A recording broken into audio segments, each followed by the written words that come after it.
तो यहाँ पे मैंने सोल्यूशन ऑफर कर दिया, उसकी नीड को जानकर सारा डिस्कशन हो गया। अब मुझे सीखना है ऑब्जेक्शंस को कैसे हैंडल करना है। तो ऑब्जेक्शंस को आप हैंडल कर सकते हैं राइट माइंडसेट रख के, क्योंकि ऑब्जेक्शन जो है वो बाय डिफॉल्ट नेचुरल है आना, ये एक नेचुरल प्रोसेस है। आप सिंपल सा अपना एग्जांपल भी ले लीजिए।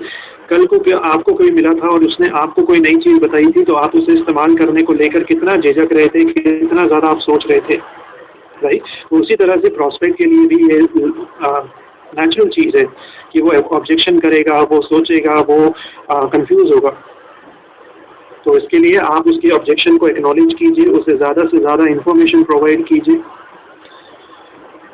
कोई भी ऑब्जेक्शन जो होता है वो आपके लिए रोड ब्लॉक नहीं होता है, वो ये नहीं बता रहा है कि आगे रास्ता बंद है, वो ये बता रहा है कि ये छोटा सा स्पीड ब्रेकर है, ये छोटा सा एक ब्रेकर है जिसे आपको पार करना है।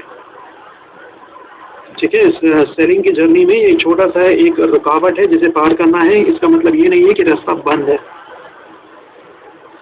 ऑब्जेक्शन आ रहे हैं, इसका मतलब ये बहुत अच्छा साइन है कि सामने वाला जो है वो आपके डिस्कशन को ध्यान से सुन रहा था, वो आपकी बातों में इंटरेस्ट ले रहा था। और इसलिए ऑब्जेक्शंस हैंडल करने के लिए हमेशा पहले से तैयारी रखिए, क्योंकि हम सभी ने सुना हुआ है prevention can be better than cure. तो इसलिए कॉमन ऑब्जेक्शंस के लिए पहले से तैयारी रखिए।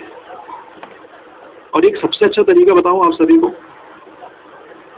ये बहुत बार मैं भी करता हूँ कि जब मैं प्रोडक्ट को प्रेजेंट कर रहा हूँ ना, या फिर जब मैं ट्रेनिंग दे रहा हूँ, जब मैं किसी चीज़ की ट्रेनिंग दे रहा हूँ, तो मैं कोशिश करता हूँ कि डाउट्स को, ऑब्जेक्शन को साथ साथ सॉल्व करता जाऊँ। तो इसी तरह से आप भी जब प्रोडक्ट का प्रेजेंटेशन दे रहे हैं, डेमो दिखा रहे हैं या उसके बारे में बता रहे हैं, तो उसी दौरान साथ साथ अगर आप ऑब्जेक्शन को भी कवर करते जाओगे तो मीटिंग जो है, आपका कॉन्वर्सेशन जो है वो ज़्यादा इफेक्टिव होता है। क्योंकि आगे चलकर क्या होता है, आप उसको पूरी तरह से कॉन्फिडेंस में अपने साथ लेकर जा रहे हो। ठीक है, तो हो सके तो ऑब्जेक्शंस के लिए पहले से तैयारी रखिए और उन्हें प्रोडक्ट के दौरान ही आंसर करते जाइए। ऑलराइट, अब यहाँ पे आपके लिए टेक्निक लेकर आए हैं हम सभी, ऑब्जेक्शंस हैंडल करने की टेक्निक।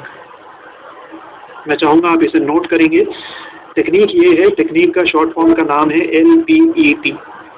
टेक्निक का नाम है, मैं चैट विंडो पे लिख देता हूँ,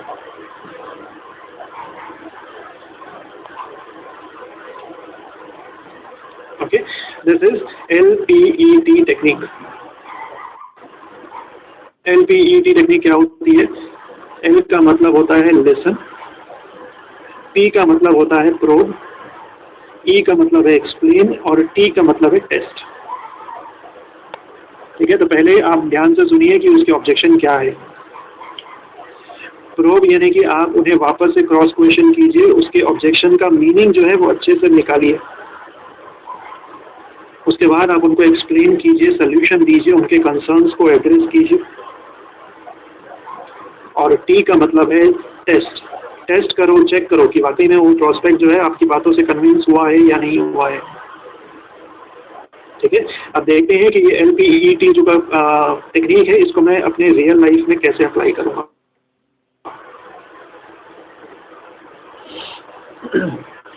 यहाँ पे इस टेक्निक को समझाने के लिए आपके लिए एक एग्जांपल लेकर आया हूँ और वो है न्यूट्रलाइज डेली का।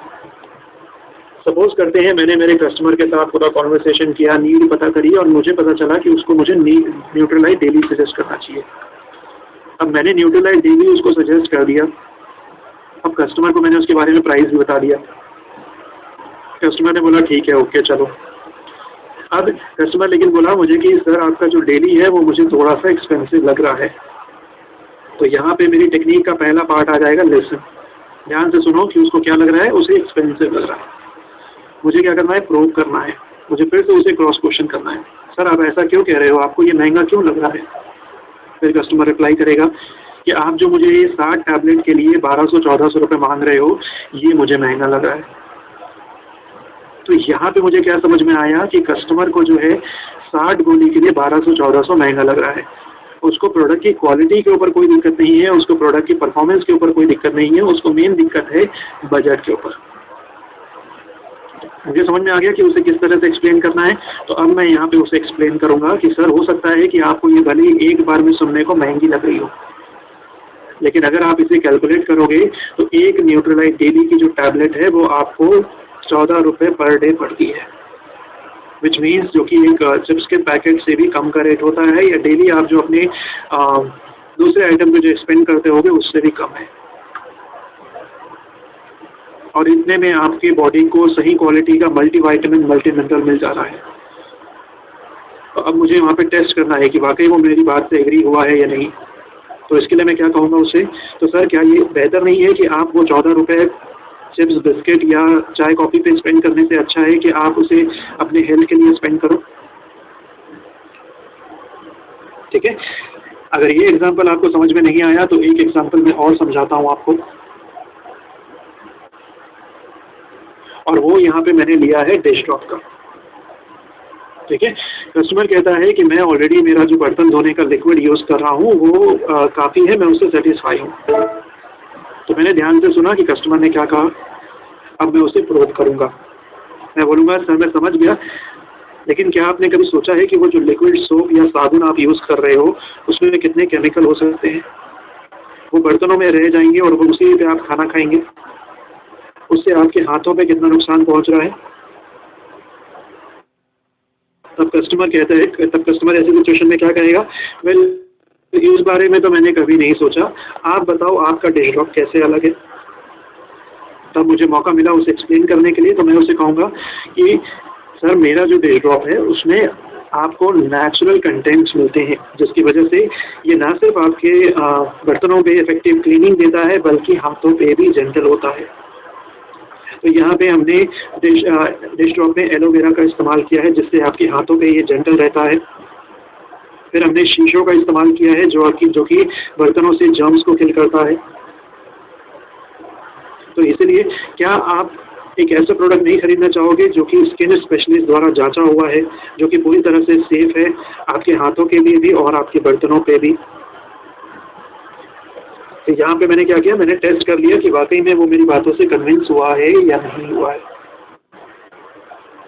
ठीक है, तो इस तरह से आपको ये LPET का टेक्निक फॉलो करना है जब आप ऑब्जेक्शन हैंडल कर रहे हैं तब। और जैसा कि मैंने कहा था आपका आज का होमवर्क क्या होगा, तो आपका आज का होमवर्क ये होने वाला है कि आपको अपने कॉमन ऑब्जेक्शंस की लिस्ट बनानी है। सैटरडे संडे है, फ्री टाइम है, समय बैठिए, समय दीजिए और सारे ऑब्जेक्शंस की लिस्ट बनाइए जो आपने अभी तक सुनी है, और फिर ये LPET को अप्लाई करो कि कैसे आप उन ऑब्जेक्शंस को आंसर करोगे। ऑलराइट, सो इस तरह से आपको अपनी मीटिंग जो है वो क्लोज करनी होती है, और लास्ट में फॉलोअप ज़रूर कीजिएगा। रेगुलर फॉलोअप जो है वो आपको हमेशा करना है। तो आज के सेशन से हम क्या क्या सीख कर जा रहे हैं, तो आज के सेशन से हम 8 चीज़ें सीख कर जा रहे हैं। पॉइंट नंबर 1, हमेशा मैं सेलिंग को लेकर एंथुसियास्टिक रहूँगा, हमेशा मेरे अंदर एक्साइटमेंट एनर्जी लेवल रहेगा, मैं हमेशा पॉजिटिव एटीट्यूड बनाए रखूँगा, अपने हर इंटरेक्शन को एक सेल अपॉर्चुनिटी की तरह देखूँगा, कस्टमर की सिचुएशन और नीड को समझने के लिए मैं उससे क्वेश्चंस पूछूंगा, उसके बाद मैं अपने अंदर लिसनिंग स्किल डेवलप करूंगा, मैं एक अच्छा लिसनर बनूंगा, उसके अकॉर्डिंगली मैं उसे राइट सोल्यूशन ऑफर करना सीखूंगा। उसके बाद मैं कोई भी फॉल्स क्लेम करके ऑर्डर नहीं लूँगा, सारे बेनिफिट सही तरीके से बताना है, कॉमन ऑब्जेक्शंस के लिए पहले से तैयारी करनी है, इंटरेक्शन के दौरान सारे टूल्स जो मैंने आपको बताए वो सारे टूल्स आपको प्रैक्टिस करने हैं, एंड मेक श्योर कि हम हर सेल के बाद फॉलोअप ज़रूर कर रहे हैं।